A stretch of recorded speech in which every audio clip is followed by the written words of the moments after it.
विश्वास से भरा करवा चौथ। प्रिया की शादी के बाद आज उसका पहला करवा चौथ है। यूं तो हर सुहागन की तरह पूरे साज श्रृंगार और मेहंदी लगे हाथों से वो इस पर्व की तैयारी कर रही थी, पर उसकी आंखों में अपने पति राहुल के लिए करवा चौथ को लेकर एक अटूट ही विश्वास दिख रहा था। वह सब देखकर उसकी सास सरिता को अपने गुरुजी की सालों पुरानी बात याद आ गई। यह बात तब की है जब राहुल करीब 6 वर्ष का था। जब राहुल का जन्म हुआ था तब सरिता के जीवन में खुशी की लहर उमड़ आई थी, लेकिन वह लहर कुछ पल की ही थी। राहुल 4 महीने का था तब उसकी तबीयत बहुत ज़्यादा खराब हो गई। डॉक्टर ने उसको भर्ती किया और लंबे इलाज के बाद वह ठीक हुआ, लेकिन उसके बाद से ही राहुल या तो अक्सर बीमार रहता या उसको कभी न कभी कोई चोट लगती रहती। ऐसा लगता था मानो बार बार मौत के मुंह से बचकर निकल आता है। ऐसा अक्सर होने से सरिता घबरा गई और उसने सोचा कि किसी पंडित को उसकी जन्म पत्री दिखानी चाहिए। उसकी सहेली को इस बात का पता चला तो उसने शहर के बाहर बड़े गुरुजी के बारे में सरिता को बताया। बड़े गुरुजी शहर के बाहर एक छोटे से मंदिर में रहते थे। उनके बारे में यह प्रचलित था कि उन्हें सिद्धि प्राप्त है। वो हाथ और चेहरा देखकर परेशानी की वजह बता देते हैं, चाहे वो पूर्व जन्म से जुड़ी ही क्यों न हो। सरिता राहुल को लेकर गुरुजी के पास जाती है। कुछ देर साधना करने के बाद गुरुजी राहुल का हाथ देखते हैं और उसके माथे पर हाथ रखकर आंखें बंद करके ध्यान लगाते हैं। इतने साल तक वह पूरी आस्था के साथ इसके लिए करवा चौथ का व्रत रख रही थी। इसी वजह से तुम्हारा बेटा बार बार हर परेशानी से बाहर निकल आता है, गुरुजी कहते हैं। वह कौन है गुरुजी? सरिता पूछती है। गुरुजी बताते हैं, इसके पिछले जन्म की साथी, जिसने करवा चौथ के व्रत को किसी तपस्या से कम नहीं समझा और प्रेम की भी सारे हदें पार कर दी थी। उसकी तपस्या का ही फल है कि तुम्हारा बेटा खतरों से बचता आया है और आगे भी बचेगा। पूरी बात बताइए गुरुजी, सरिता उत्सुकता से पूछती है। गुरुजी कहानी बताना शुरू करते हैं। गीता नाम था उस लड़की का।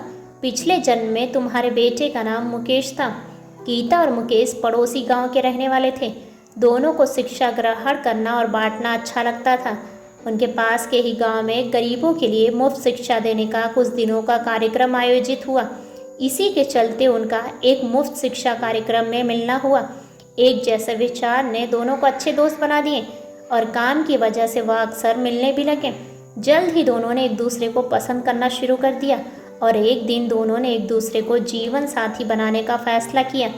आखिरकार घर वालों की रजामंदी से दोनों की सगाई भी हो गई और 15 दिन के बाद उनका विवाह होना तय हुआ। मगर देश की आज़ादी और सगाई की खुशी के बीच एक बेहद दुखद समाचार मिला, देश के बंटवारे का। देश का वह बंटवारा किसी बहुत बड़े महासंग्राम से कम नहीं था। लोगों को घरों से निकलकर भागना पड़ रहा था। कौन क्या छोड़कर और क्या लेकर जा रहा है, किसी को कुछ नहीं पता चला था।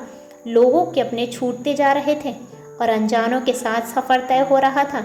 इसी बंटवारे की वजह से गीता और मुकेश भी एक दूसरे से बिछड़ गए थे। जिंदा भी है या नहीं, यह किसी को नहीं पता था। मुकेश का तो कुछ पता ही नहीं चला। गीता हिंदुस्तान में ही रह गई थी। बहुत मुश्किल से किस्मत ने साथ दिया और गीता को अपने माँ बाप के साथ रहने की एक जगह मिल गई थी। धीरे धीरे उनकी ज़िंदगी आगे बढ़ने लगी, लेकिन गीता का तो मन मुकेश में ही रह गया था। कुछ महीनों बाद करवा चौथ का त्यौहार आया तो अपने माँ के साथ गीता ने भी मुकेश के लिए व्रत रखा। माँ के पूछने पर गीता ने जवाब दिया, जब तक मैं जिंदा हूँ मुकेश ही मेरा पति है और मैं उसके लिए हर साल यह व्रत रखूँगी। मेरा विश्वास है वह जहाँ भी होगा मेरा यह व्रत उसकी रक्षा करेगा। अगर वो जिंदा ना हो तो? माँ ने पूछा। उसके नए जन्म में भी मेरा यह व्रत उसकी रक्षा करेगा। भगवान से भी मेरी बस एक यही इच्छा है, गीता ने पूरे विश्वास के साथ अपनी माँ को जवाब दिया। सरिता गुरुजी से कहती है, तो क्या गीता अभी भी जिंदा है? उस किस्से को तो अभी सिर्फ 7 साल हुए हैं। मैं एक बार उससे मिल तो लूँ, जिसकी वजह से मेरा बेटा सही सलामत है। गुरुजी कहते हैं, कुछ दिन पहले ही उसे पता चला कि मुकेश का बंटवारे के वक्त ही देहांत हो गया था। गीता खुद को कितना भी मजबूत दिखाए, लेकिन मुकेश को देखने की उम्मीद उसके मन में बहुत गहरी थी।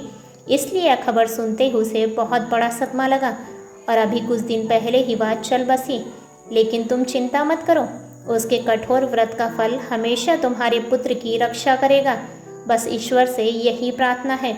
कि नए जन्म में गीता को उसके अटूट व्रत का सुखद फल मिले और प्रभु उसको नए जन्म में तुम्हारे बेटे राहुल की पत्नी बनाए।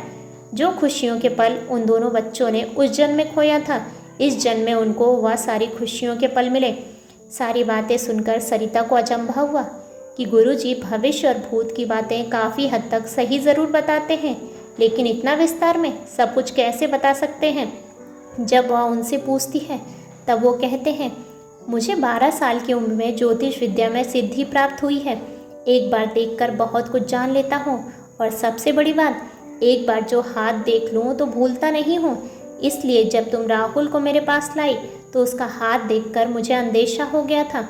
उसके माथे पर जब मैंने हाथ रखा तो मुझे पूर्ण रूप से विश्वास हो गया था कि राहुल ही मुकेश का पुनर्जन्म है। रही बात गीता की, तो मैं उस बदनसीब लड़की का पिता हूँ।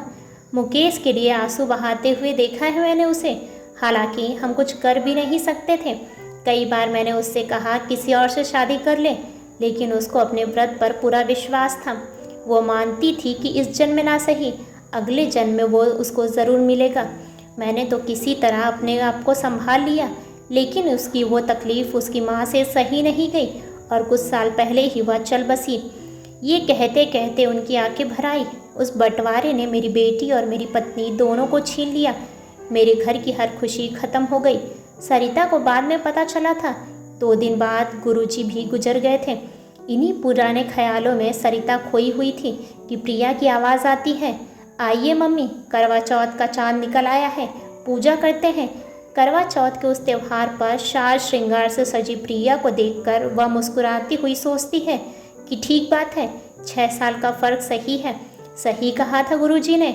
भगवान ने उस गीता को उसके अटूट विश्वास का फल दिया है और इस जन्म में इन दोनों को मिला दिया। उन्होंने प्रिया और राहुल को इस बारे में कभी कुछ भी नहीं बताया।